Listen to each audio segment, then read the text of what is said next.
So in the Seeking Alpha tutorial video, I'll be showing you guys how to find dividend stocks to invest in here on Seeking Alpha. So once you open up Seeking Alpha, what I want you to do is to go to the top left right here, press on this arrow to open up this bar right here.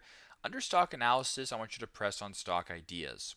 Now on the stock ideas page, you can actually go ahead and view a whole bunch of different analysis from people in regards to various stocks. But in this case, you're looking for dividend stocks. So just go to the left hand side here, scroll down to where it says dividend ideas or dividends right here. Press on that and it'll say high dividend stock ideas and research. You can go ahead and view a whole bunch of different articles regarding different dividend stocks and then make your investing decision that way. So very simple, very straightforward.